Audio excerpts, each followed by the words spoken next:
haray den fuɗɗorade ɗo yewtere nden tawoɗo yomi arde e ɗi tawuji ɗon ɗo haray en waway présentude ɗo ma ɗum déjà taw jama on kawni hewtude ɗo sakite yewtere nden haray mi addana en ɗo toɓɓe ɗe addeten ɗen si aren noon hande kadi haray e natugol e direct meɗen on himɓe mari hande ɗo toɓɓe ɗiɗi e kunto e toɓɓere aranere nden iɗen andi 2020 on ɗo hino tawano e muɗum ka tawata le 22 mars 2020 nden ñande coup d'état constitutionnel waɗuno mo kañum Alpha Condé e kono muɗum on joƴƴinno ko ɓe innuno on tuma assemblée nationale ɗen andi ko ɗon ngakku on fuɗɗi sabu ko hikkoyno yeeso ɗon kon ko konko tawno kadi ɓe waɗoyno on élection présidentielle mo Alpha Condé wawi présentade pour un 3e mandat hikkoy ɗon on honɗum kañum kadi coup d'état wanno ɗon le 5 septembre 2021 donc o transition mo wonɗen e muɗum hande ɗo ko wonno sombo makko on ko konko tawata haray le 22 mars 2020 constitution keso waɗano référendum waɗa ko ɓe inni assemblée nationale joƴƴina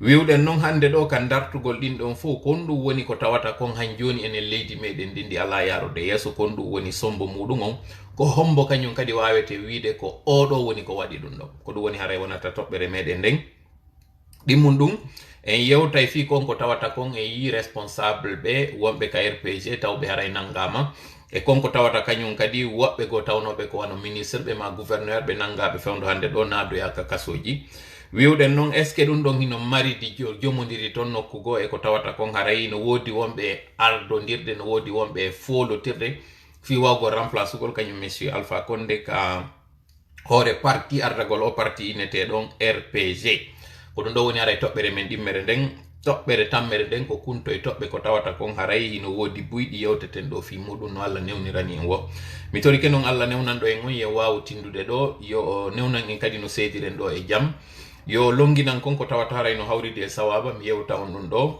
eno ɓuuri e fewirde noon no ɓuuri e neworade noon kanko tawɗon ko kanko longininmi yo wawno on kañum kadi faamude ko ɓuuri e fewude kon e on sawaba mo mi yewti ɗon o waɗa on kañum kadi duncitoron ɗum ɗo no ɓuuri e moƴƴirde noon si tawi noon ɗum ɗo waɗi haray yettenmo kanko Allah sabu waray ko kanko woni ko moƴƴi e meɗen ko kanko woni haray longinimi konko moƴƴi ɗon ko kanko woni ko faamini on no ɓuuri e moƴƴirde noon kañum kadi ko kanko kadi haray woni ko nafinta en ko waɗɗen ɗon kon haray yettimo kanko haray weltanoɗen bo kanko woni ko moƴƴi e meɗen si tawi noon ko axe muɗum woni ko waɗi goo haray ɗe wawi andude ko seytani woni haray yolli ka yewtere meɗen ɗo ko tawta kanko woni faljinimi ɗen andi mo wowi wadde ɗum ɗo moƴƴa en torike noon Allah e woɗɗinmo taw ka ɓerɗe meɗen yo woɗɗinmo kadi ka jonde meɗen ɗo si taw noon hara algol kadi ɓay neɗɗo on kadi natimmuɗo mi faljude e muɗum fo e muɗum andite haray mi timma onon kadi haray ɗo wawi lellitude konko tawata en lelli ma ɗum wurta noon en ɗo saabu ngol ɗerol ko en fof woni ko jeygol en torike noon Allah newnanɗo en yo jooɗo yen jooɗo ɗo yo o sabinɗinan kañum kadi yewtugol konko tawata haray ɗo marno andeji ɗo marno sunoji ɗo marno ɓittaji ka ɓerɗe moɗon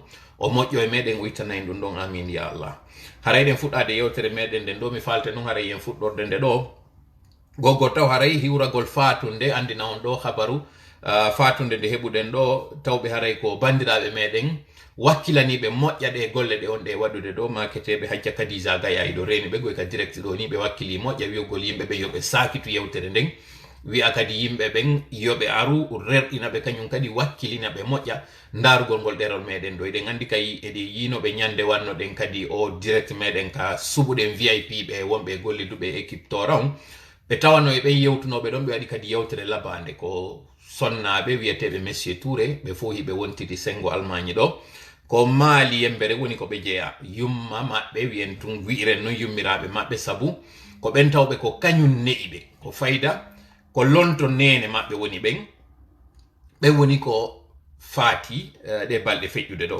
haray noon ɓen kañum neniraɓe meɗen hiɓe andira wi'egol nene Mariama Kore nene Mariama Kore hiɓe nodde kañum kadi matron Kore ko ɓeɗo woni ko feƴƴini ɓeɗo noon hari hino danki moƴƴa ɓe wiyeteɓe hajja Kadija Gaya ko mi wi'iri on noon ko fayda lonto nene maɓɓe haray en fof ɗo en hawtodiray ɗon tora ɗen ɓe taw yarragol nde fatunde ɗon torano kañum kadi fatiɓe ɓe yo Allah hinno ɓe yaafoɓe yaafuda ɓe yaafaɓe haray ɓe guure nden fof musidal ngal fof kala ɓen anduɓe ɓe sengo maali on ma andiri ɓe tun e saabu golle ɗe ɓe onno wadde ɗen haray torama yarlagol ɓe ɗo en torike kadi jamma fof haray yo waɗangol ɓe duwa kamɓe waɗanan kadi dura kala ɓen fataniɓe en ɓen hiɗen andi haray hiɓe duuɗi moƴƴano si wi ɗon kañum kadi haray watten ɗon kadi weltanagol ɗo mawɓe amen wallito ɗollon e muɗum tawɓe haray wonno wontirɓe pitaɓe bus haray no andi ɓe maketeɓe Alaji Cheikh Tidiane Ba woɓeynaɓe Elhaj Ba Seck.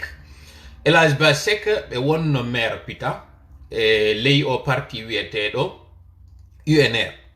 UNR iɗen andi ko on parti woni ko rimi hande ɗo o parti UFDG parce que ko partiji go wonno ko hawtodiri ha ɗin partiji non hande kadi toɗɗi o parti wiyeteɗo ɗo UFDG.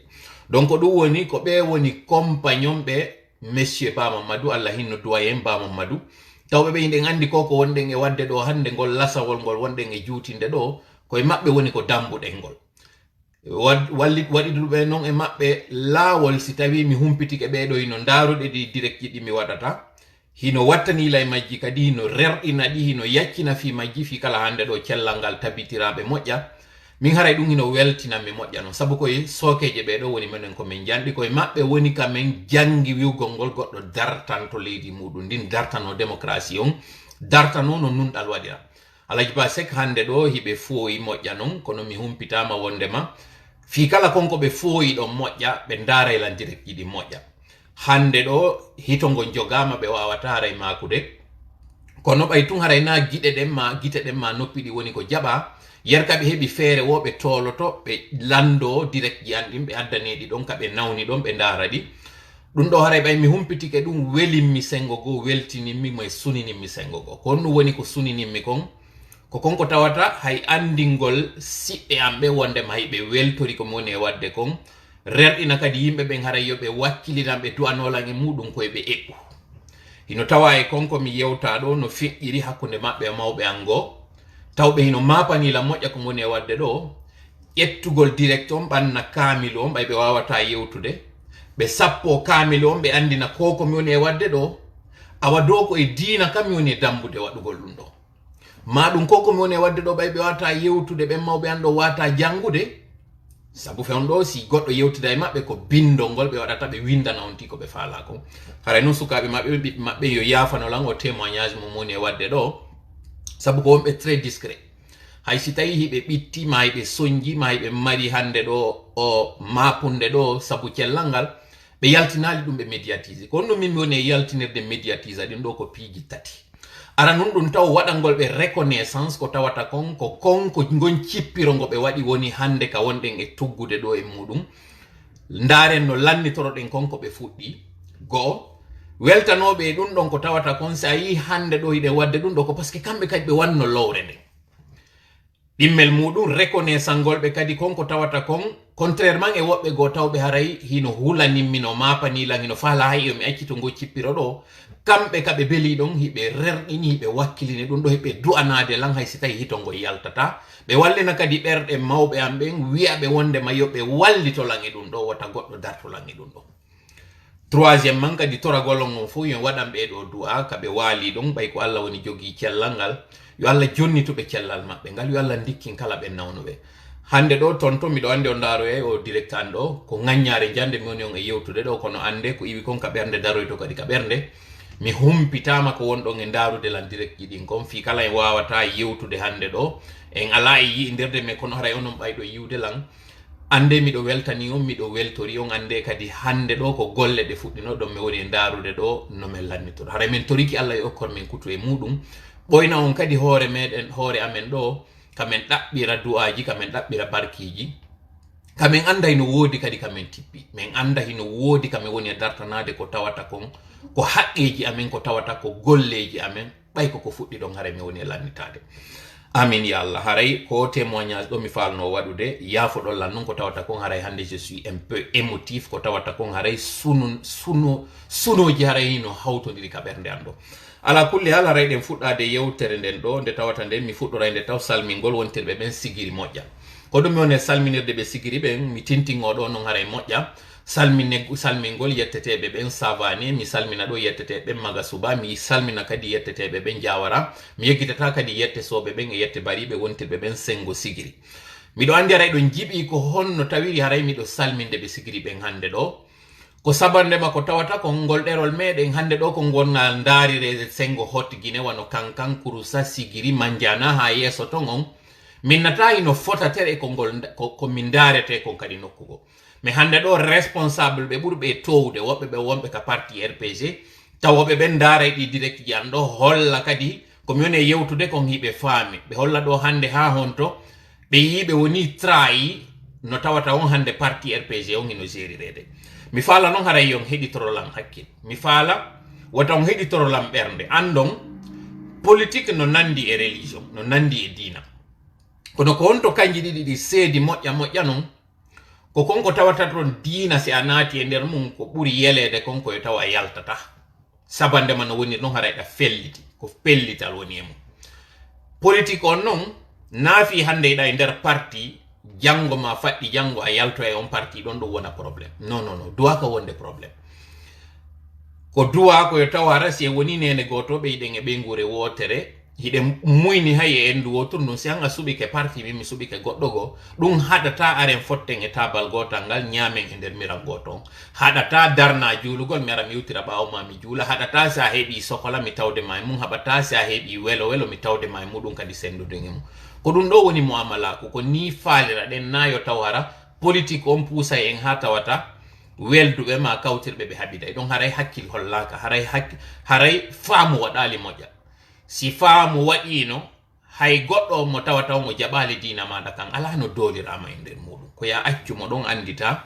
wonde ma hiɗa ko ɓuratama moƴƴande dow ko si kanko o tawtima idi a gerde ha kanko waramo sa warimo e nder muɗum haray a waɗali mission maɗa on few sabu dina kanko landi ko ya ɓeydu yimɓe e makka na ya ɗuytu yimɓe e makka ɗe gandi nelaɗo meɗen Muhammad sallallahu alaihi wasallam hadis ɓe waɗino jihadi ɓe piiridino e hefeero ɓe ettotono ha wota ɓe ittumo wonki si yehi ha tawi ko ma ɓe ittamo wonki par ce que kanko fondi o ittay ɓe wonki ka fure on waali ɗon ɓe aray ɓe jicco ɓe wulla ko tawata kon ko ɓe imminira e jama on ko rahmatan lil alamin ko yurmede wonande jama on ɓe imminira joni no rahmatan lil alamina ko dendangal tagge fon ko ɗum woni on jolɗo e on kefeero rôle maɓɓe on non ko wonugol sabu daɗugol yimɓe ɓen natugol yiite wona sabu ko ɓe natirta aljanna si ɓe yino goɗɗo ɓe ittimo wonki oɗo ɓe andi ko natoyowo yiite ni haray ɓe suni ko tawata kon haray mission maɓɓe on ɗo wawali accomplissade on ɗon awa politique on kadi ko ni duwa ɗen wawde ɗen duwa tawde hara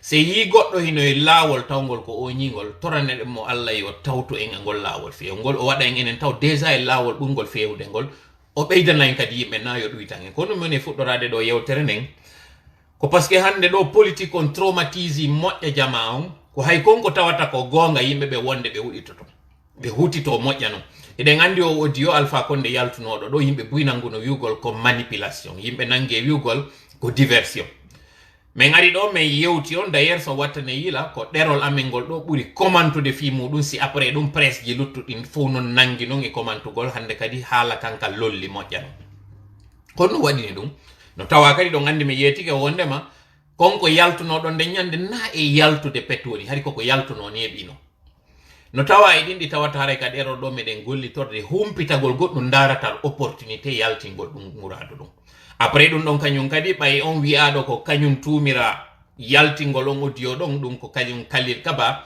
kaw nanga ɗo kañum kadi ɓe publie fi muɗum mi yiɗon kañum kadi arɓe ka ɗerol ɗo inni c'est de la diversion woɓɓe ari ɗo nangi wiugol ko wallugol kañum Khalil Kaba lilu no ɓurtira heɓude popularité ça se comprend après 11 ans de gouvernance Alpha Condé ka tawata kon tout est politique tout est calculé tout est manipulation hande ɗo yo taw on traumatisme ɗon hino ko e jama on hande ɗo jama on hay konko tawata si waɗi accidentellement jama on ko sikkata wondema RPG on no foori ma ɗum CNRD on no foori no wadde manipulation comme falte on yeetade fi on sendidir konko tawata ko réalité e konko tawata ina réalité ande piiji ɗiɗi watta non no yila moƴƴa e konko mi woni on e yewtude ɗo fi Allah RPG piiji buyɓe waɗi e hoore jama on na RPG waɗi ko jama on jonni ɓe doole faamini waɗi wasi kamɓe ɓe dolni maji ɓe foori en politique ɓe fora en politique RPG fora en politique few Alpha Condé kadi nde ɓe innamo que c'est un animal politique Alpha Condé c'est pas un animal politique Alpha Condé ko adversaire jo tawɗo n'est pas à sa taille woni o heɓali jama on non kadi amplifie waɗi RPG on no hewti ka RPG hewtali miɗo anditi ɗo ñande goo mi nodduno lagine yewtidugol e musidɗo am kame woni e wowlude ɗon o innimi wo ligne on hino waɗa sur écoute yomi watta yila ko woni mo yewtude ko tay non ko e application me woni yewtude na hay ligne direct me woni yewtude sakko mi fami ka hore jama on gaynama hadi tappede lagini jama on tellement hulbinama ko hay musiddo ma on harayda hulimo hida wodimo hida wadi wondema o ukkete e sonja on manipulation don e on traumatisme don ka hore no buri hulbinade idi réalité on tigi tigi dallotere.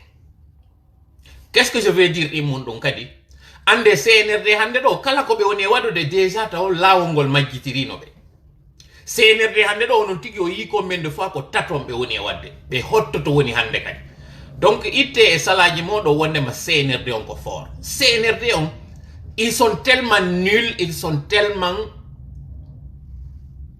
j'essaie de trouver l'expression harami yennali harami wowlali konko tawata wobbe no der tom be tawata j'ai du respect pour certains d'entre eux parce que me fuddi ke hendade anda ramification haranabe joda tum wobbe go kadi wombe ka CNRD der tom CNRD ko jama woni townude fi mabbe no woni non kadi RPG ko jama on kadi townuno fi mabbe kono jama woni ton kala action wadu kumbe inna wattane yila ya un piège ya une manipulation ya une diversion on den wada me yeto me ino dundo ko diversion mais ko wona ko diversion kadi me wayon yetade donc pour le cas de Kalilondo détrompez-vous il y a une grosse guerre der ton ko d'ailleurs ko dundo woni wonde futdo de ka wonde nge yewtirde ko ndo fi affaire succession vous vous rappelez très bien que le parti RPG ya foro mi yewta dundo e français à l'attention de nos auditeurs, nos abonnés, nos téléspectateurs qui nous regardent du côté de la Haute-Guinée. Sachez que lorsqu'on a arrêté M. Khalil Kaba, nous avons condamné cela. Pourquoi nous avons condamné cela? C'est parce que si on parle aujourd'hui de respect, d'intimité, de la vie privée, de tout ce que vous savez, par rapport à la raison qui a motivé l'arrestation de M. Khalil Kaba, sachez que d'abord, le droit à l'image de M. Alpha Condé a été violé lorsqu'il a été arrêté cette nuit du 5, ce matin du 5 septembre 2021. L'image de lui, avec la chemise déboutonnée, c'est une image qui ne devait pas du tout sortir. Mais elle est sortie quand même. Et ceux qui sont à la base de la sortie de cette image, ce sont les gens qui l'ont démis ce jour-là, ceux-là qui l'ont déchu. Je parle très bien du groupement des forces spéciales. Mais il fallait sortir cette image ce jour-là pour montrer qu'il y avait coup d'État. Il fallait le faire. Les circonstances l'obligeaient. Ensuite, lorsqu'on a pris le monsieur, malgré son âge, malgré son rang d'ancien président, on l'a mis dans un véhicule, les vitres baissées, mais on l'a fait parader dans les rues de Conakry. De surcroît, sur l'axe où on sait très bien que ce monsieur, combien de fois, il n'était pas le bienvenu dans ce axe. Sur ce axe plutôt. Ça, c'était une humiliation pour l'homme. C'était un droit à l'image parce que vous entendiez en fond sonore ce que les jeunes étaient en train de scander derrière lui. Si ce n'était pas que pour le fait que le monsieur est quelqu'un qui a la carapace dure, vous m'excusez de l'expression, d'autres auraient succombé. Et puisque vous savez très bien aussi que le coup d'État a été aussi une machination, mais le simple fait de le promener, imaginez ce jour-là si quelqu'un avait pris le risque de prendre un caillou et de lui jeter ce caillou sur la tête. Imaginez si ce jour-là, dans la foulée, s'il y avait quelqu'un qui avait une arme qui aurait pu l'abattre. Est-ce que le CNRD avait mesuré ce jour-là, le colonel Mamadi, est-ce qu'il avait mesuré ce jour-là la portée de ce qu'ils avaient fait ce jour-là? Donc, s'il y a une plainte qui doit être formulée contre M. Kaba pour avoir sorti un audio sans le consentement de son auteur, les membres du CNRD, en l'occurrence le colonel Laye Mamadi, doit subir de même. Parce que celui-là, non seulement il a promené son image, mais il a promené la personne elle-même. Où les gens ont pris à cœur joie des images de M. Alpha Condé. Alors comment comprendre qu'aujourd'hui qu'on justifie l'arrestation de M. Kaba pour le simple fait qu'on le soupçonne d'avoir été à la base de la fuite de cet audio? Donc, nous, en tant que légalistes, nous l'avons condamné. Et nous avons dit que c'est l'adversité et non l'animosité. Nous ne sommes pas des ennemis en tant que Guinéens. Nous sommes des adversaires. Nous sommes sur un terrain qui est d'abord social mais aussi politique. Donc, si on arrête M. Kaba et qu'on se taise là-dessus parce qu'on estime qu'il est membre du RPG, imaginez-vous le jour où on va arrêter un Cellou Dalein, par exemple, où on va arrêter un certain Sidia Touré, où on va arrêter un Etienne Soroboki de nouveau, où on va arrêter un certain Aliou Ba. Si ce jour-là, on sort pour dire que c'est injuste, c'est qu'on a été d'abord nous-mêmes injustes. Sinon, une injustice est égale à une injustice. Lorsqu'elle s'opère, il faut se lever en tant que démocrate et en tant que légaliste et la dénoncer.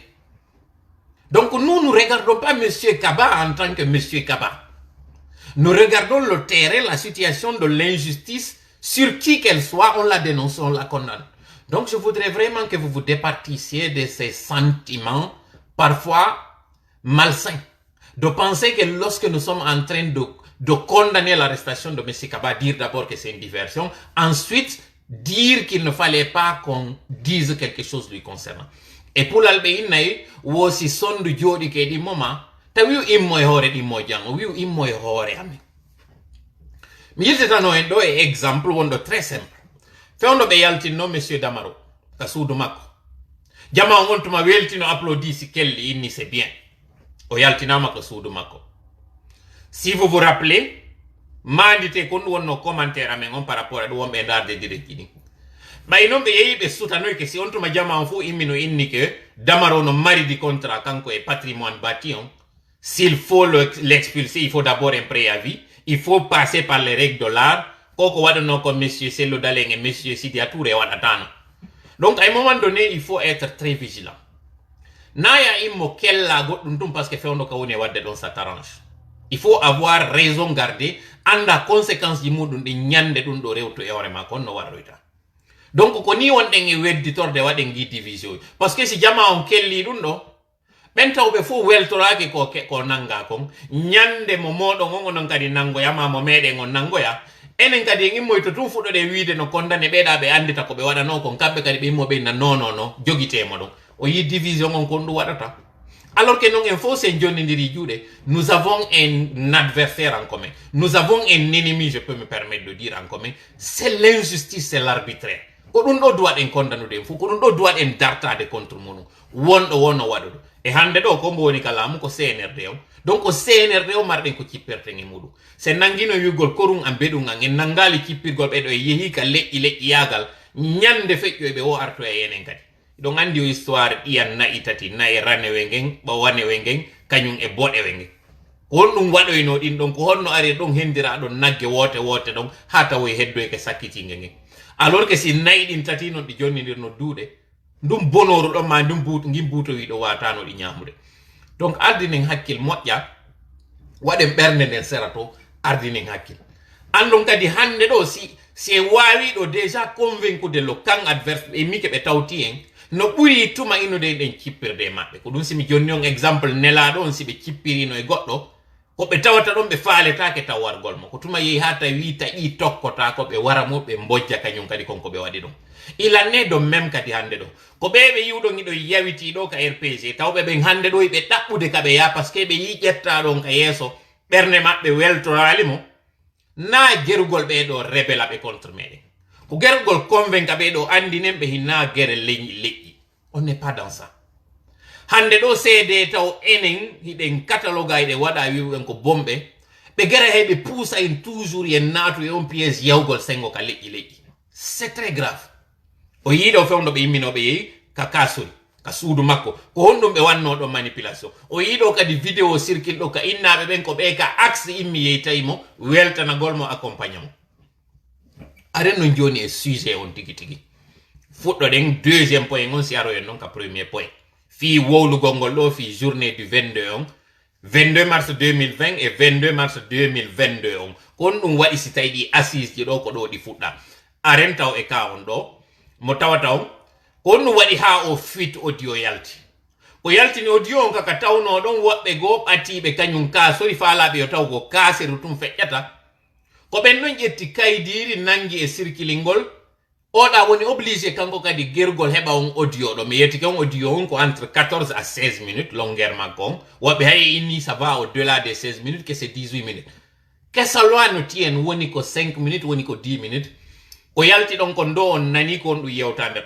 ɗo ganditi noon ñande o ngoti o ɗon yewtere nde mi yewtuno fi monsieur faya milimono min no na faya milimolo tum woni ko wowla fi muɗum mi expliquani o minino to woɓɓe go kadi ɓe mi hersata ɓe tawata mi faalaka wowlude taw inɗe maɓɓe fewndo on tuma o yinon joni développement on kon ɗum feƴƴi to yeeso iɗo piiji fof wattane yila e majji moƴƴa andon hande ɗo ina angal doole haɗi wawen hendade laamu na angal doole ko angal ardingol hakkil anda ko honno doole gollirte si andali goole ɗe jogiɗa ɗen ko honno gollitirtaɗe ko ɗum woni a heɓa e peɗali nanga ŋañoragol kaaje c'est extrêmement important arte non ɗo joni e konko tawata on yii arrestation ji o yii ɗo lanseni nabe naɓama ka kaso ɗon sika ko ɗum lunseni nabe naɓira kaso iɗon anditi ɗo affaire or wonanoɗo e yewtede fi muɗum ka tawata lagine e belgique on yiɗon ɗi lengo dorƴi yahananoɗi ɗon iɗon sikka on quantité anon saɗo ɗon ko on tu woni nder ton c'est pas la bonne quantité hande ɗo non lunseni nabe et d'ailleurs je profite de l'occasion pour envoyer une petite alerte à l'endroit du CNRD ceux-là qui ont tenté d'acheter des maisons à l'étranger ceux-là qui ont rapatrié de l'argent aujourd'hui du côté de la Côte d'Ivoire par exemple ou bien dans la sous-région au Sénégal un peu partout qui ont fait sortir cet argent et qui ont compris que désormais c'est pas intelligent d'aller caser son argent dans les pays européens. Ceux-là qui ont compris ça, sachez que nous sommes au courant des virements que vous avez faits. Sachez que nous sommes au courant du refus d'achat de maison que vous avez essuyé du côté de la France, par exemple. Et sachez que partout où vous mettrez de l'argent volé de nos caisses, parce que vous savez très bien que votre fin prochaine, elle est très proche, sachez que nous allons traquer cet argent. Vous qui avez empêché à ce qu'on mette main sur l'argent volé de nos caisses, aujourd'hui, casé dans des paradis fiscaux, sachez que nous allons faire d'une pierre deux coups. Non seulement nous allons traquer ces biens que vous n'avez pas voulu traquer réellement, en nous faisant une diversion avec cette CRIEF, mais nous allons aussi récupérer cet argent que vous avez volé dans cette transition. Je ne donne pas de nom aujourd'hui. Aujourd'hui, je me contenterai de vous dire que là où vous êtes cachés, c'est là où nous dormons. Aujourd'hui, vous avez intérêt à ramener l'argent que vous avez envoyé du côté de la Côte d'Ivoire, par exemple. Parce que cet argent que vous avez envoyé là-bas et l'argent que vous aviez expédié ou tenté d'expédier dans des îles, nous allons tout récupérer. Vous chantez aujourd'hui que la vie est dure en Guinée. Vous chantez en longueur de journée que votre préoccupation, c'est de réduire le panier de la ménagère. Le coût de la vie en émo, en décrétant des prix sans concertation, sans tenir compte de la réalité du terrain. Ce que vous êtes en train de faire aujourd'hui, c'est une diversion. Vous êtes en train de mettre les Guinéens en mal, les uns contre les autres, en tirant le drap de votre côté, en faisant croire que ce sont les opérateurs économiques et par ricochet une ethnie qui est en train de rendre la vie dure aux Guinéens. Or, c'est vous qui êtes en train de rendre la vie dure aux Guinéens. D'abord, le simple fait de n'avoir pas déclaré vos biens, de n'avoir pas donné la liste de vos membres, de n'avoir pas fait un chronogramme, tout cela, c'est une façon de nous ramener en arrière. C'est une façon d'enfoncer aujourd'hui notre pays parce que les sanctions et les crises vont se mettre ensemble et qui va payer le prix?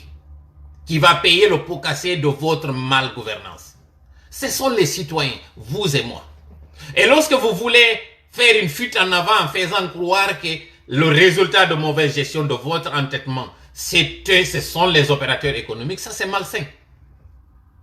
Et en même temps aussi, vous êtes en train de vous en prendre à des innocents, à des personnes que vous savez qui sont potentiellement capables de vous rendre la vie difficile aujourd'hui. Je parle de ces cadres que vous avez mis en prison. Vous aviez promis lors du premier trimestre qu'on allait voir l'ouverture du procès du 28 septembre. Où en sommes-nous aujourd'hui avec ce procès? Vous aviez promis que les gens sauront qui a fait quoi lors de ces 2 mandats de M. Alpha Condé. Jusqu'à présent, on n'en sait pas où vous en êtes. Pire, ceux qui ont fait le coup d'État aujourd'hui sont en prison. Pire, il y a des gens qui devaient être dehors, qui sont en prison, et ceux qui étaient en prison qui sont dehors, qui se promènent. Vous ne faites pas du tout cas de cela. Je laisse le soin à la CEDEAO, qui fera ses sanctions bientôt. Dommage que le cas malien ne vous ait pas servi à quelque chose. C'est vraiment dommage. Parce que le Mali qui se tapait la poitrine en parlant de 5 ans, est d'abord venu à 3 ans, aujourd'hui il parle de 2 ans. Et ce sont vos mentors, ce sont ceux-là que vous voulez suivre. Aujourd'hui, vous auriez pu nous faire l'économie de ces crises en faisant un franc jeu.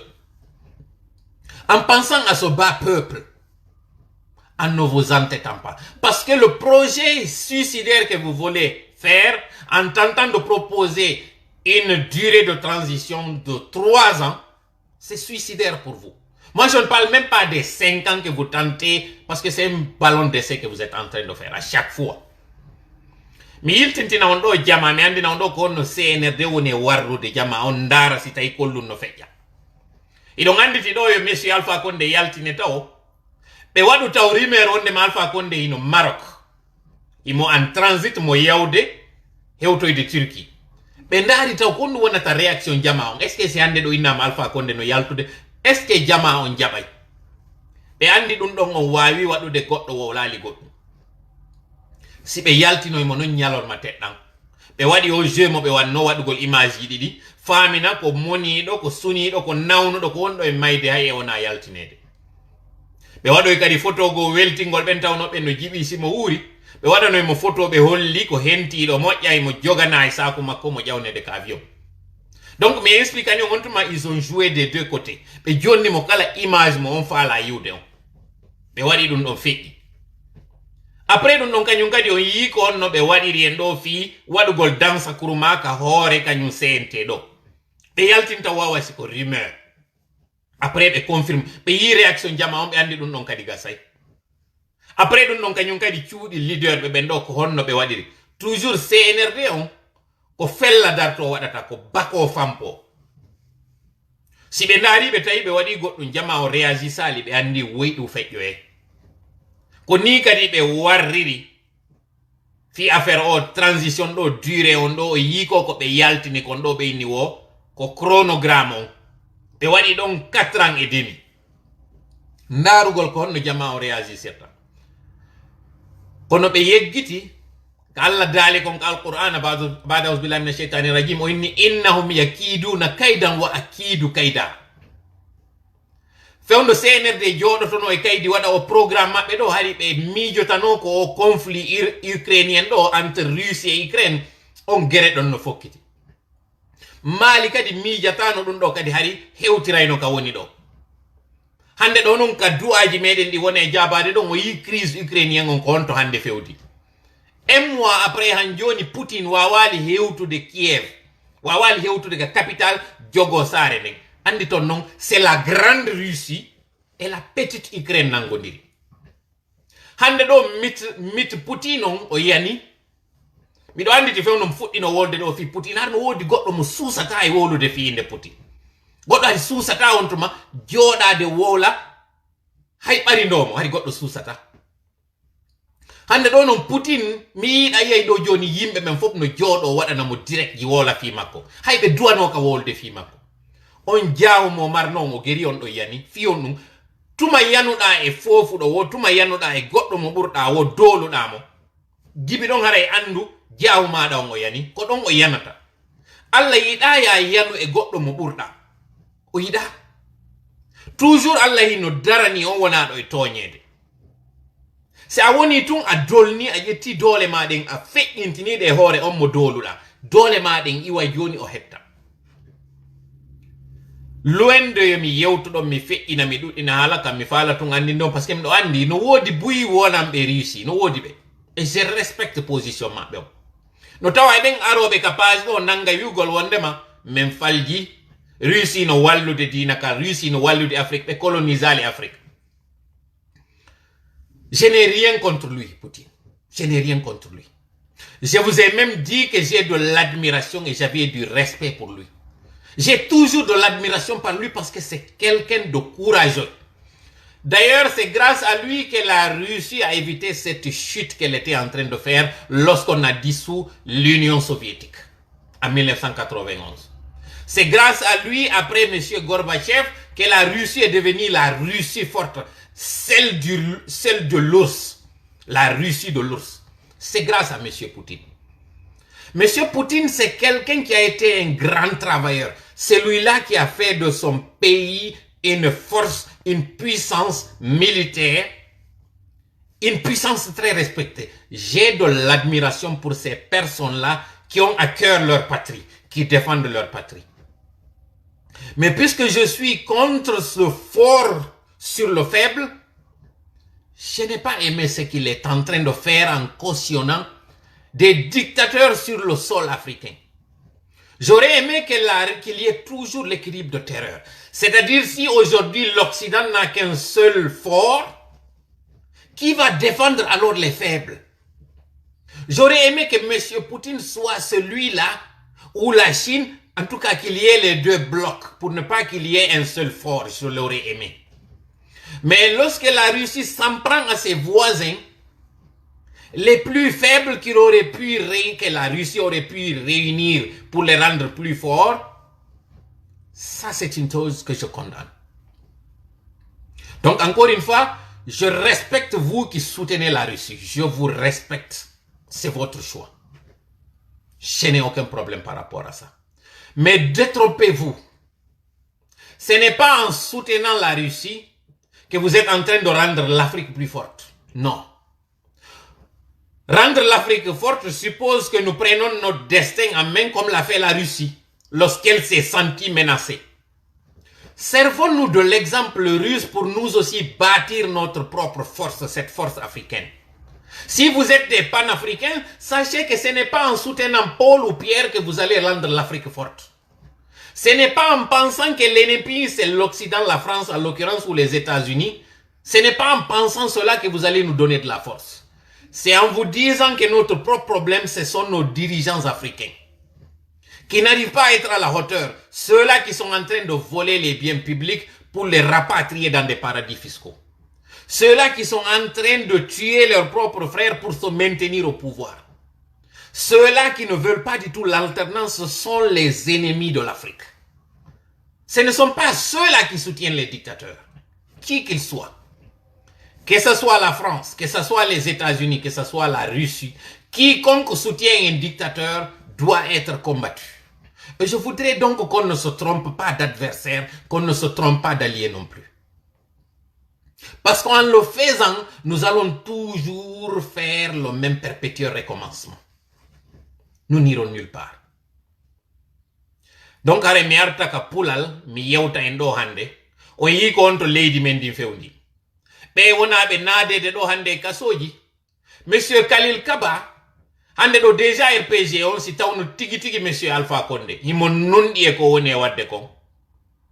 Mo duwano kanko tigi accude congrès waɗa haraw nangali e dijugol enquête ji contre woɓɓe go nder ton parce qu'il veut se débarrasser de ces gens-là. Lorsque M. Alpha Condé dit que les cadres malinqués sont des malhonnêtes, je suis au regret de constater aujourd'hui, lorsque j'ai salué les Savanés de Sigiri, lorsque j'ai salué les Magasuba de Sigiri, c'est parce que je sais que depuis M. Feu Diawara Mamadi, il y avait déjà le divorce entre le RPC et le RPG Arc-en-Ciel. Ce qui explique que c'est un candidat indépendant qui a gagné à Sigiri. Et souvenez-vous qu'à Sigiri, des gens sont morts pour que le RPG soit ce qu'il est. Des gens s'étaient sacrifiés pour que M. Alpha Condé arrive au pouvoir, allant jusqu'à chasser leurs propres voisins du fait de la politique. Et si aujourd'hui j'entends dans cet audio M. Alpha Condé dire que M. Zakaria Koulibaly, il s'en fout de lui, j'ai pitié pour les gens de la Haute-Guinée, particulièrement ceux de Sigiri. Parce que Mandiana, d'où est venu M. Zakaria Koulibaly, a payé un lourd tribut lors des anciens régimes. Combien de personnes ont été retrouvées en prison tout simplement parce qu'ils portaient les t-shirts jaunes du RPG? Combien de personnes ont été expropriés de leurs magasins, chassés, mis en prison, parfois même dans des conteneurs, du côté de Sigiri, du côté de Mandiana, du côté de Kerouane, à Banankoro en particulier. Pendant ce temps, M.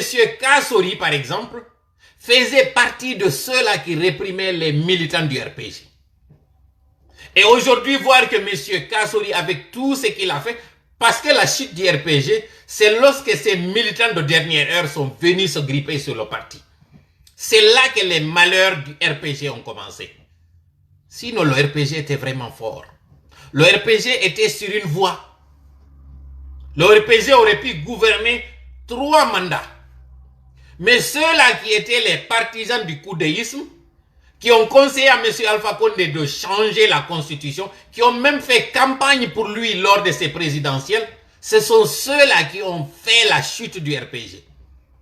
Ce sont eux-là qui ont applaudi le coup d'État lorsque M. Alpha Condé était déchu. Et ce sont les mêmes aujourd'hui qui sont en train de piloter des arrestations contre les cadres du RPG. M. Khalil est un bon choix, je l'ai dit bien avant aujourd'hui. Pourquoi? Parce que j'essaie d'être logique et d'être objectif dans ce que je suis en train de dire. Un M. Khalil Kaba, bien qu'il soit du RPG, vous ne l'entendrez jamais tenir des propos incendiaires. M. Kaba, c'est un jeune cadre, même s'il est plus que la quarantaine. Mais comparativement aux autres crocodiles, il est plus jeune. M. Kaba a fait ses preuves, je ne fais pas de la publicité pour lui. Mais aujourd'hui, M. Kaba méritait comme d'autres. Je peux parler de plusieurs cadres aujourd'hui au sein du RPG qui mériteraient mieux le poste de remplaçant de M. Alpha Condé, mieux que les M. Kassori. Mais aujourd'hui, puisqu'ils veulent encore faire chuter le parti et aller sur la fibre ethnique, ils veulent présenter M. Kassori, qui traîne toutes les casseroles. Pour votre information, c'est un gros piège que le CNRD est en train de vous tendre. Parce que le CNRD ayant déjà son candidat, attendra que vous allez choisir M. Kassori comme le successeur avant d'enclencher les procédures judiciaires qui vont mettre M. Kassori en prison. Là, vous allez être sans candidat. Ça va me désoler. Parce que le parti, les deux partis forts, c'est l'UFDG et le RPG. L'UFDG aura un candidat charismatique très fort pendant que vous n'avez même pas de candidat. Ça sera très dommage pour vous. Et vous n'avez pas compris ce piège, vous êtes en train de diviser le parti. Vous êtes aujourd'hui en train d'ignorer ces jeunes. M. Alpha Condé disait qu'il dédiait son deuxième mandat aux femmes et aux jeunes. Aujourd'hui, c'est les voix de ces jeunes-là qui sont ignorées. Vous pensez que cela va être profitable pour vous? La réponse est non. Vous allez me voir en tant qu'adversaire et ne pas tenir compte de mes conseils. Tant pis pour vous. Mais si vous comprenez mon objectivité, à vous conseiller de choisir M. Kaba comme candidat, et d'ailleurs c'est à mes risques et périls que je suis en train de le faire. Parce qu'il y en a qui ne sont pas très mûrs en politique, qui vont penser que je n'avais pas en fait mon mot à dire sur le RPG. Non. Je vous ai dit que mon combat n'est pas un combat politique. Mon combat, c'est un combat citoyen. Je n'ai pas de couleur politique. Même si on m'attribue d'être un militant de l'UFDG, chose que je respecte, je suis un militant de l'alternance. Et pour moi, cette alternance, elle est incarnée par M. Cellou Dalein, jusqu'à preuve du contraire. Mais je ne voudrais pas que M. Cellou Dalein soit le seul candidat fort lors d'une échéance électorale, par exemple, où le RPG n'a même pas de représentant. Je vous fais ce conseil. Comme je vous ai dit, il y en a qui me critiqueront pour avoir fait mon choix sur M. Kaba, mais je prends le risque. Parce que je sais qu'aujourd'hui, vous n'allez pas comprendre la motivation de ma démarche. Vous n'allez pas comprendre ce que je suis en train de faire aujourd'hui. Or, en frère guinéen et en sœur, je vous tends la main pour vous dire, ne nous divisons pas. Si nous sommes forts, nous pouvons chasser le CNRD. Mais si nous sommes divisés, nous allons subir le CNRD. Aujourd'hui, la Haute-Guinée, vous connaissez très bien combien de fois vous n'avez pas de route, vous n'avez pas d'eau, vous n'avez pas d'électricité. Or, votre candidat a géré pendant 11 ans. Et vous voulez que c'est lui-là qui l'a empêché d'investir en Haute-Guinée revienne comme président? Vous représentez encore? Soyez objectif, soyez intelligent. Certes que vous allez penser que c'est un piège que je vous fais. Parce qu'en refusant peut-être Kassori, c'était le bon cheval, c'est ce que vous allez penser. Sachez que justement le piège, c'est de penser ainsi. Et vous tomberez dans le piège. Alors que ce qui pourrait faire l'union de votre parti, c'est d'être objectif. Récompenser ceux-là qui l'ont mérité et faire en sorte que désormais qu'on en finisse avec cette malgouvernance. C'est ce qui fera moi mon bonheur, qui va couronner le combat que nous sommes en train de mener aujourd'hui. Regardez aujourd'hui le Sénégal. Aujourd'hui, le Sénégal a inauguré un pont qu'ils ont appelé Nelson Mandela. Allez au Sénégal, regardez, ce sont les dirigeants administratifs qui vont vers les religieux et non l'inverse. En Guinée, ce sont les religieux qui vont vers les administrateurs. Or, la religion, elle est en dessus de la politique. Lorsque vous ne mettez pas Dieu en haut et les gouvernants en bas, si vous renversez la pyramide, vous allez subir les conséquences. Aujourd'hui, la Guinée est indépendante avant le Sénégal, mais allez jeter un coup d'œil au Sénégal pour voir combien de fois le Sénégal est bien parti. Yewte non joni fi toɓɓere men aranere nden non koko woni ɗo fi o assise moɓe moɓɓini ɗo fi muɗum fi on ɗum enen haɗi yen han joni laawol ngol 1958 la Guinée no hendade indépendance muɗum 2022 duuɓi jelu enen en hendiki indépendance 63 ans 64 ans 64 ans iɗen naatoyde 64 ans giɓi hendiɗen indépendance kono wiiɗen enen e yehi yeeso e muɗum la Guinée. Parce que des individus sont là en train toujours de manipuler, même lorsqu'il faut bien faire, ils vont mal faire. Subagol o date 22 mars ɗo fi wiwgol ko fuɗɗagol assise jiɗin toujours ko symbolique mo klawun tosokun o système ɗo tawɗon kala ko waɗata ko ma symbolique wonay mum ko klawoni e wadde ɗum ɗo. Parce que kaɓe waɗno kon le 22 mars tripatiyugol constitution o waɗa nden ñande o référendum ko ɗum kadi ɓe woni e tripatiyude ɗo et malheureusement ɓe wattanta ila. Ils ne choisissent jamais les bonnes dates pour faire les bonnes actions. C'est bien dommage. Lorsqu'ils ont choisi d'annoncer le 1er mars comme étant la date du décès de Diallo Terry pour qu'on célèbre la fête de la journée de la monnaie, plutôt que de pleurer la mort de l'homme, c'est la même chose encore. Ils choisissent tristement l'anniversaire des 2 ans de ce référendum qui nous a conduit à ce gouffre pour dire que c'est cette journée-là qui va être la journée des assises nationales. Et on se pose la question pourquoi nous sommes toujours derrière. On se pose la question pourquoi jusqu'à présent on n'arrive pas à voir le bout du tunnel. Responsable retard hande la Guinée on naɗi ɗo natatu ko leƴƴi yagal e hawre angal nunɗugol ngol anditana hankin ko baban warno baba ma ko baban kasuno bemma hande ɗo babe ngam maayi bemma maayi aru joɗeɗen waɗen justice hetta haqqeji maɗa ɗin mi yetoma taw ko honto bemma taw woni ka surra anda taw ko honto kabru maɓɓe woni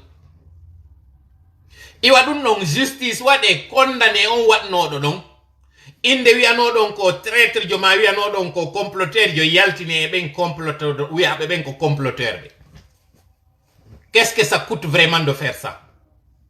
Qu'est-ce que ça coûte vraiment aujourd'hui de faire une justice pour ceux-là qui en demandent depuis plus de 6 décennies ou au moins plus de 4 décennies? Ceux-là qui demandent à être rétablis dans leurs droits, qu'est-ce que ça coûte de faire ça? Comment pouvez-vous comprendre qu'il y ait un pardon lorsque vous ne reconnaissez même pas le tort que vous avez fait? Regardez d'abord le paradoxe de cette démarche. Pourquoi demander pardon lorsque vous ne reconnaissez pas qu'il y a un tort? Comment savoir qu'il y a tort s'il n'y a pas justice? Et comment savoir qu'on puisse aller de l'avant lorsqu'on on occulte le côté de la justice? Aujourd'hui, le problème guinéen est pourtant très facile à résoudre. Parce que découlant du passé, aujourd'hui, même si on condamne les personnes qui ont commis, en tout cas, les erreurs, les horaires des premiers régimes ne sont plus en vie. Pour la plupart. Donc, c'est une condamnation à titre posthume. Mais puisque vous tenez plus à l'honneur de vos parents, plus qu'à la douleur des victimes, vous êtes obtus, vous êtes têtu, vous êtes haineux. Et c'est cette haine qui constitue ce poids, ce fardeau, qui fait que l'avion ne décolle pas. Est-ce que vous connaissez ces ballons? Ces ballons à oxygène, comment on les appelle d'ailleurs? C'est les mongolières ou mongolifères. Il y a des fardeaux qu'on met autour de ces mongolifères, qu'on jette parfois lorsqu'on voit que le ballon n'est pas en train de décoller. Le cas guinéen est pareil que ces mongolifères. Parce que le tort du Guinéen fait que cette douleur des victimes nous hante comme une malédiction qui fait que notre pays ne s'en sortira jamais. Parce que des individus tiennent à l'honneur de leurs grands-parents ou à de leurs parents. Et si justement vous tenez à l'honneur de ceux-là qui sont aujourd'hui dans des tombes, plus que vous tenez à la douleur des familles des victimes, on n'en sortira pas. C'est effectivement la montgolfière. Il faut se départir de ça, de cet orgueil. Il faut se départir de cette haine viscérale et rendre justice. Sans cette justice, on n'ira nulle part. Yimbe hande do ino nangude wiugol wonde makambe ko yo wade réconciliation et pardon. Kono wawata accengirde goddum ko tay o reconnaissa himo waduma. Kono non o wawata reconnaissude mo waduma nyaawore wadali. Awasi nden nyaawore wadali parce que a faala ka mawdo ma on kander kabru makko yo ande o waruno goddo. Ndimu makko ngun e teddungal makko ngal uranima hakke ƴiƴan oɗo aɗan leydi men ndi ndiyata e nokku ɗum hino waywa ko ko innete lumboygol sirate kono rondoriɗa bakkatuji wo ko non tan inorɗa unoto ka yite ko non lagine wayi fewndo ɗo nini Sénégal ino giri ponji ino giri aéroport ji ino giri piiji ɗin fof fi hon ɗum ko parce que Sénégal ko lanɗo on solata paɗe muɗum ɗen ara jicco yeeso almamijo on e yeeso aade jonka diina lagine non ko aade jonka diina nelante o ara ka lanɗo on o jicco lanɗo on jooɗo hoore makko sa ƴetti fi Allah on a waɗi ley a waɗi fi maɗa on dow kon to sikkuɗa yahay mi landike ma Allah o tagima o waɗi hoore makko dow o waɗi yimɓe représentoɓe mo ka leydi o wi an laamiɗo on ka diina e ka dawla ko an woni représentant makko ka leydi a ƴetti diina kan a waɗi seere a wonni wonɗo e ñaawirde no tawata nano tippiri non donc a wi wongo représentant jo Allah par ce que ko ɗo confusion woni e waɗe ɗe a nanay ɓe inna lanɗo on ko teddinteɗo par ce que ko kanko lonti Allah ka leydi koɗo ɗum ko lanɗo wonɗo e gollirde no Allah yamiriri non si lanɗo ñaawiri no tawata nano Allah yamiriri non hande kadi o représentant Allah parce que Allah ko nunɗuɗo no tawa inde makko nden ko ɓe innata kon ko alimul hakim o toñata joni non goɗɗo si lanɗo woni toñowo on ino wawi wonde représentant Allah o wata wonde représentant Allah ka tawi ɗon o wonali représentant Allah an représentuɗo Allah on ka juulirde a wata wiide on hino hoore maɗa sa ƴetti tugol lanɗo ɗon fiɓa wiyama lanɗo ko teddinteɗon ka diina a teddini seytaneru par ce que ndun seytaneru ɗon ndun ndu wawata wiwde hay en ndu jomodiri Allah c'est impossible ko erer ɗo wona ɗen duɗɗirede ka koye meɗen mawɓe meɗen ɓen nanga wiwgol lanɗo yennetake lanɗo teddintake ko yo ɗofte. La ta'ata li makhluqin fi ma'siyati al-khaliq. ɗoftagol tagaɗo ala e yeddugol taguɗo on. Allah on kadi no daali ka nder alqur'ana makko, man lam yahkum bi ghayri ma anzala Allah fa ulaika hum lannitani en ɗum ɗon. Kala on ñaawirɗo no tawata nano Allah tippiniri non, ɓen ɗo wata wiide ko ɓe représentant Allah. Sénégal muridɓe ɓen, Macky Sall si fokkiti yawgol yida e maɓɓe, o aray o sola paɗe makko ɗen ka natirgal ga, o ara o jooɗo ka gatal kamɓe ɓe wona ka jullere. Ene non Alpha Condé kanko nelanayno almami on premier imam Grande Mosquée, o ya tawamo Sékou Touré ya julnamo non. Honno tañƴinorɗen enen e yara e yeeso. Piiji ɗin fof yiɗen renversi pyramide o. Justice o waɗama to, nunɗal ngal waɗama to, peewal ngal waɗama to, kon ɗum heddorɗa. Hiɗa sikka ngal leggal ma ɗon ngal huɓɓay.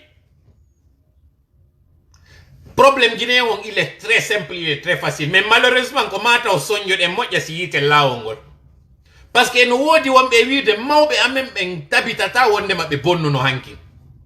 Kono en même temps hiɓe yiɗi an yo mawɗo ma o yo wonu ko o bonɗo, mo arde non o innama accanam. Moƴƴintine. Kono wawirte moƴƴintinirde, a jaɓali taw bonnere mawɗo ma wuren ha e hiɗa wattude ka mawɗo ma on bonnuno ɗon. Donc o journée d'assise mo ɓe waɗi ɗo, si ɓe faala ɓe yahay ɓe irtoya kala mayamɓe en ɓen ka kaburuji ɓe adda ɓe joƴƴina ɓe. Koye ñappale ɓe woni, koye fenande ñabbande wonno. Kala kadi yawɗo tawti ɗum ɗon, qui qu'il soit. Et là j'avais du respect pour monsieur Baouri. J'ai longtemps évité d'aborder le cas de monsieur Baouri parce que comme j'ai dit, mi wawata joɗade ɗo minna yo Guinéen fof hawtodiri jogodira yurmodira welda, particulièrement Fouta Diallo. En précisa ɗo Fouta Diallo, mi wowla mi fillo Fouta Diallo na pullo tun, no woniri non Baskoto na Soso tun, no woniri non Hot Guinée na Maninka tun, Fore kadi na Fore Sie tun.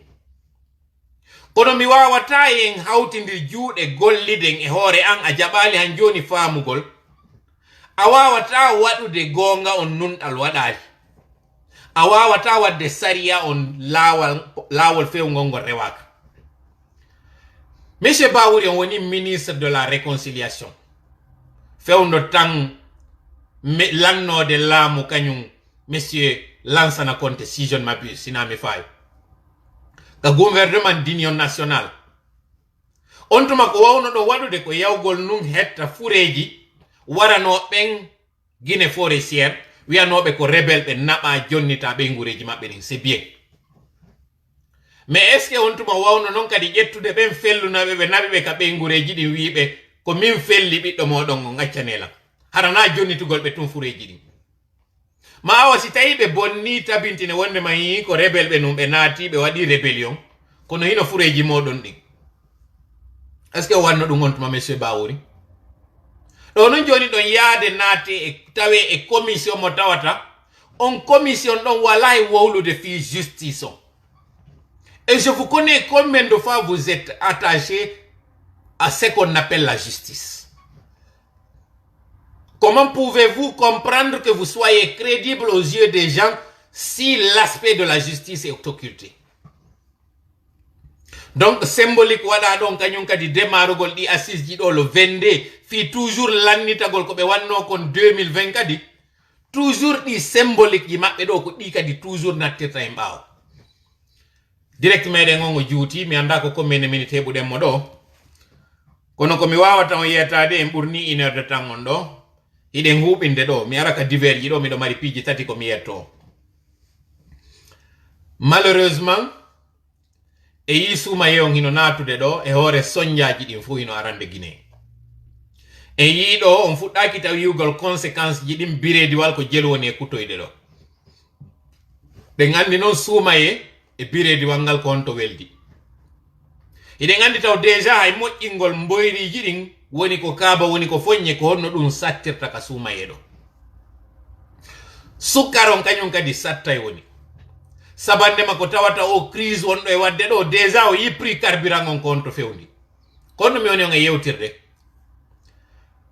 ko fi on ardin hakkil andon hande an o marɗo coggu sakuji tati mi insista mi ndaari ɗi direct jiɗi mi wanno rowani ɗo appareil mo man hade c'était les mêmes choses wonnoɗen e wowde hari ko wonneɗen e wiide mbuuɗi lanniriɓe ka kees minna ko lannuɗo ngulamu ko lannuɗo yiltiti e direct jiɗi ndaron ɗi d'ailleurs mi waɗa rediffusion majji hay miɗo wiwde minna coggu carburant on ko habba ko ha suuma yew lanna no suuma e lanniri carburant ɓeydete mi wowno ɗum rowani e ngal ɗo kañum kadi curieusement c'est les mêmes problème marɗen mi watti ɗon kadi min ni coggu biredi on kañum kadi sattay on tumale hari sattirali wanno ɗo nininu ɗo noon o crise waɗuɗo ɗo o ɓurta e sattinde ɗiɗo fo siɗon anditi noon on tuma mi innuno en yiltotoɗen ka gese meɗen minni mo timmi madina o yawrema moƴƴa pomme de terre maɗa o minni an wonɗo on sengo mamu yawrema moƴƴa huseje maɗa ɗen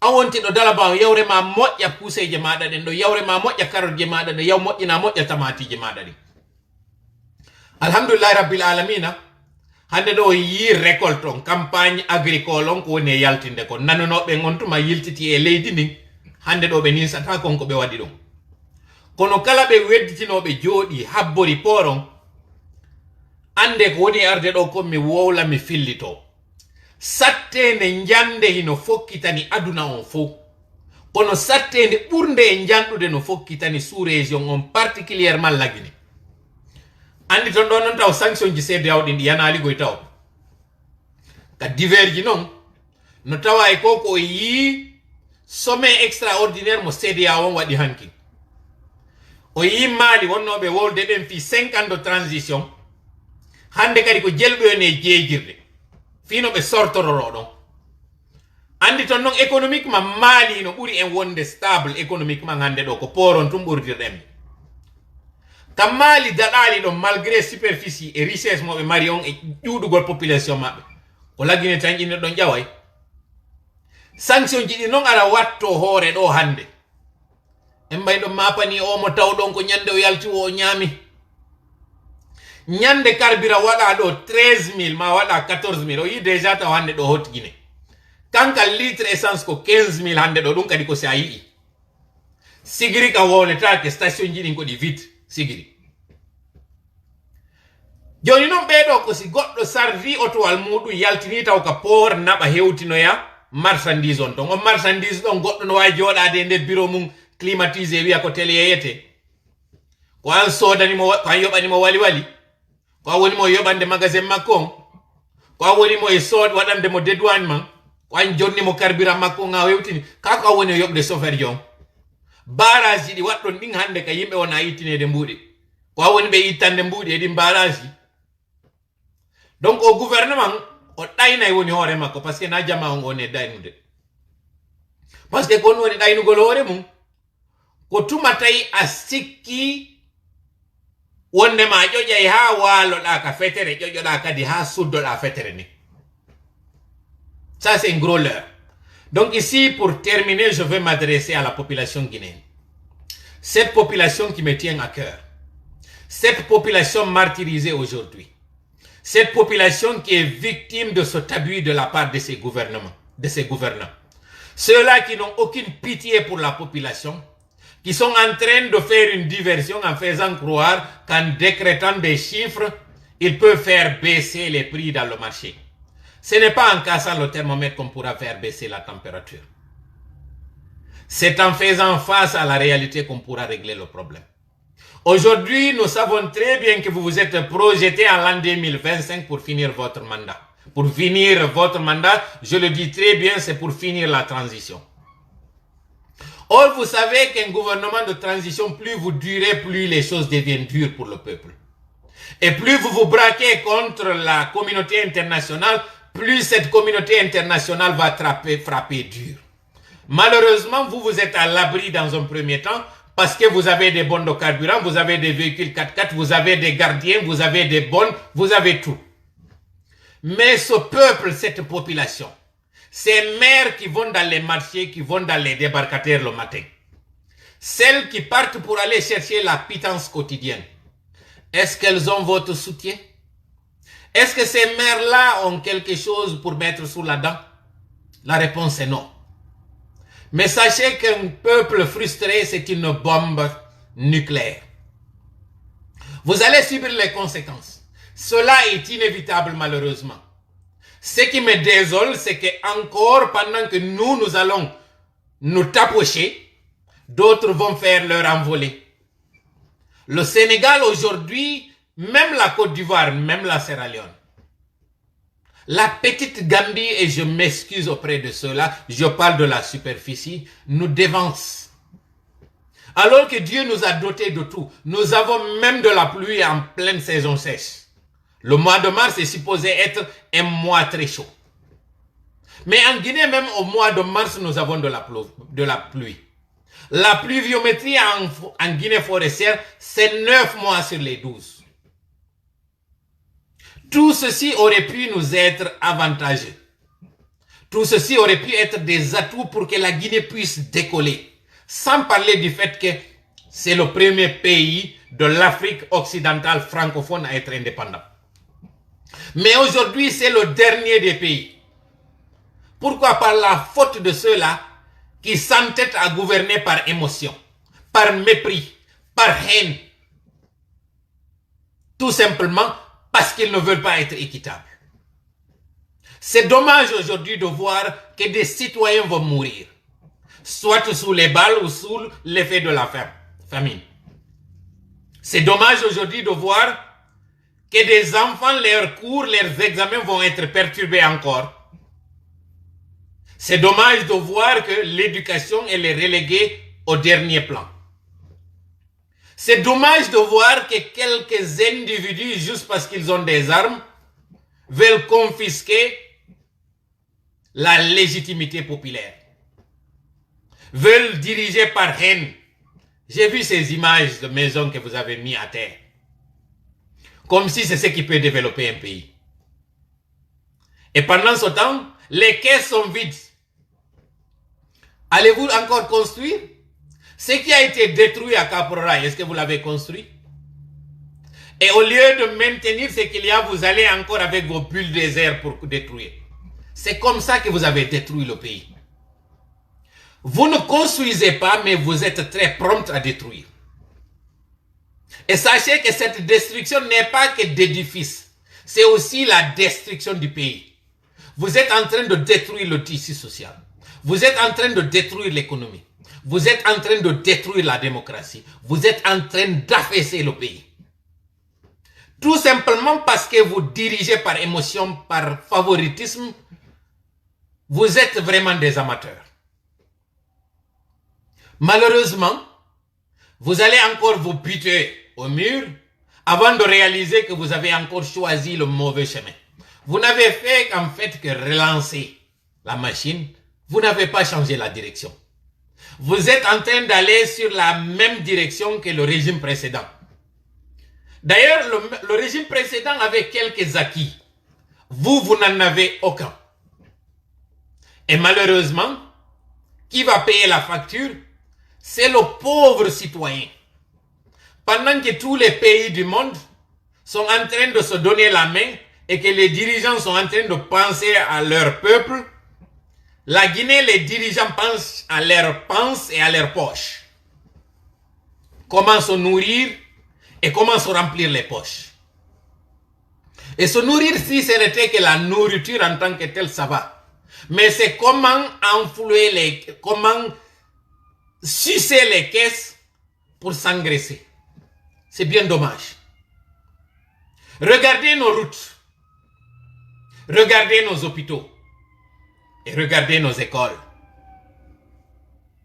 C'est lamentable, c'est regrettable. Hande do mi ala juuti nde hala kam ɓuri kaka juuti ɗo.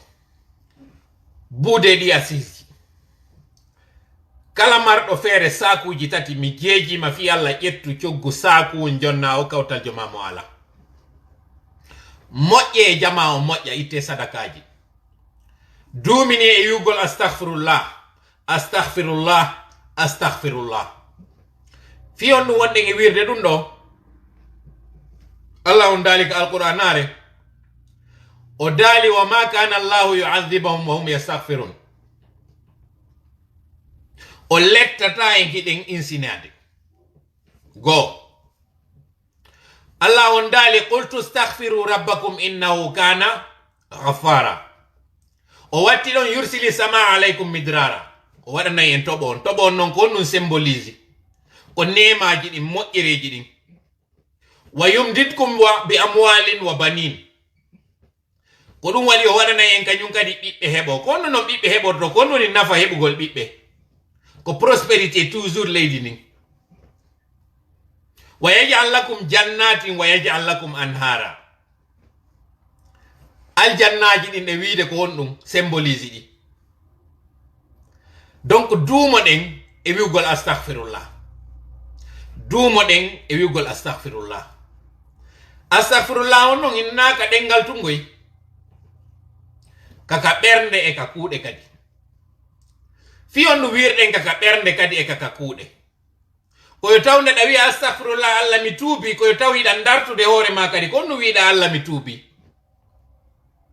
accu jamfagol accu fenugol accu wujjugol accu doolugol accu yeynugol sa acci ɗiɗo on ɓay Allah ino daali senaɗo meɗen ino maaki la'ana Allahu rashiya wal murtashiya si a woni tun ko a yeynowo ngenaari fiino kaari heɓira ko boni ma fiino suuɗira gonga on yaltina fenade nden en yaltata e nde tampere donc nde ɗa wi astahfirullah koye taw an wonɗo e gerude ɓiɓɓe yimɓe ɓen an wonɗo e gerde yimɓe no seedira ka dewle muɗum an wonɗo e gerrire fiino goɗɗo naadire e kaso ko yaccu ko wonna e wadde an wonɗo e wadde ngaygu hakkunde ɓiɓɓe Guinée ɓen particulièrement hakkunde fulɓe Fuuta ɓen wiwo astahfirullah kadi koko wonɗa e wadde ɗon tawa ka kuuɗe ma kadi e ka golle ma acci itta ka ɓernde ma ha sidi o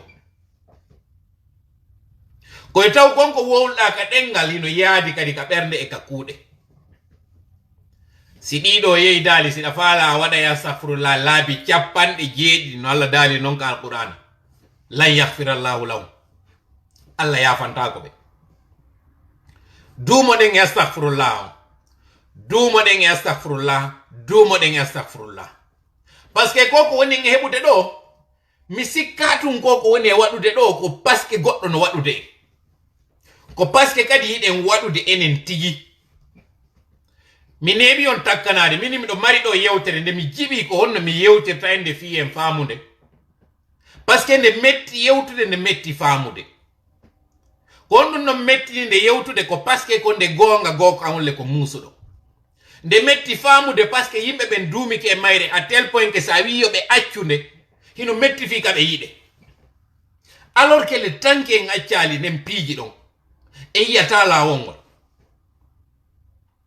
yo Allah hokkorankin hakkil e ngal ñeeñal no mi waawa heɓirde cuucal mi ara mi jooɗo mi yewta en kan haala ɗo o okkora en kadi hakkil e faamu e pinal no waawire nanirde on goonga jaɓen mo golle no iwira sabu koko woni en e heɓude ɗo mi sikka ko ngayngu jama on tun hiɗen tawa e mo mi lannitora yewtere nden ɗo débat wonɗo e wadde ɗo hande e hoore ɓe tawɓe ɓe heɓi décret ji ganin ɗo wano Alpha Boubacar par exemple Alpha Boubacar hande ɗo miɗo kellanimo miɗo weltanimo mi faala kadi fo yo kellanmo weltanomo fi on ɗum o moyen Alpha Boubacar nde o yawno o tawi ala marsude o arno jooɗi e plateau télé e radio o yini qu'il fait sa pause politique o holli kañum kadi o diray woni UFDG on ɗon hande kadi o soñjata parti on si ko soñjo won je respecte ça hande ɗo o jaɓi kadi décret mo tawata woɓɓe no critiqueude ko taw critique mo ko choix politique o waɗi iɗon andi kadi ko onno o wuriri ɗon andi ko onno woni e faggirde hoore makko ɗi duuɓi ɗo fof ko faala ɗon kanko ko yo jooɗoro ni tun ara o heɓaali ka o ɗaɓɓata ngel makko ngel o taw felu Alpha Bakar taw felu kadi kala ɓen tawɓe no hésiti yawgol naatoya ka gouvernement ton feluɓe ko wonɓe duwa ɗon felude ko ɓe tawɓe no jooɗi ka opposition ma no jooɗi ka nder parti politique ji alors que non ko kamɓe woni noppi e gite ɓe wonɓe e salade ɗin parti je hewtoya ka laamu ko ɓeɗo min mapinimi ɓeɗo noon Allah no andi ɓe ɗuuɗi ɓe heddi kadi e nder parti ji ɗin hande ɗo ko ɓeɗo duwaɗen dénoncude mi yaltinta noon tawno mi wiri noon échange ji woɓɓe e maɓɓe ko waɗiri e laamu ngun kon je veux parler laamu Alpha Condé ngon ñande coup d'état waɗi ɓurɓe e maɓɓe ɓe garno habbi décret ji le 7 et le 8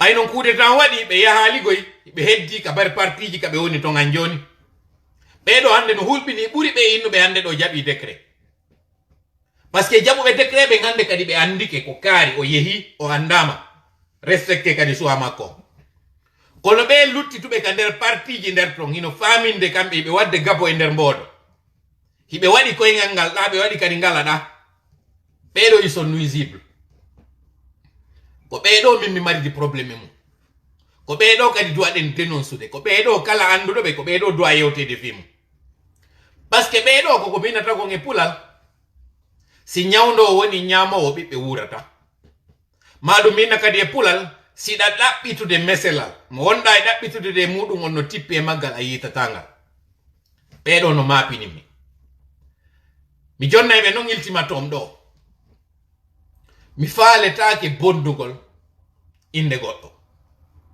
miɗo tori Allah yo Allah danda wonugol sombo taw oñagol e goɗɗo yo Allah dandan oñagol e goɗɗo yo Allah danda wonugol sombo bonnugol jamanu goɗɗo bonnugol non jamanu goɗɗo ɓuraya jooɗo wi'a am moko ba kaarijo ar responsable jo kaarijo iɗa andi ari a gayni yaade RPG mi wowla ɗum ɗo mi yaltina kadi preuve ji ɗin ɗo hande kadi ara fi on ɗon on teddugal makko ngal boni anno wonɗo lay darde ɗo ma an hawro yo vidéo an ɗo ma nanoya audio an on ɗo alors que ɗa andi a négocie dino e Alpha Condé pour un décret ma hande ɗo eɗa négocie dude e CNRD on pour un décret yaltitu e kene holla alida pus e parti ji politique ji ɗi fewndo ɗo c'est ton droit a yahay goɗɗo felatama mais sa jooɗi ke ɗo ha mettiti men ɗo mi ara mi jooɗo mi liile ɗo mi falaka noon ɗum je te donne ce ultimatum yaltu déclaroɗa yaha ka fokkituɗa ɗo sa andi ala yaade sa lutti ka nder parti ton ko wallahi l'azim mi ɗuɗata huɗade ka yaltitoyta ɗon ka mi waɗata ɗon ha yaltita jama laggine fof fewndo ɗo ni on est plus de 6000 personnes wonɗe e ndarude ɗo ni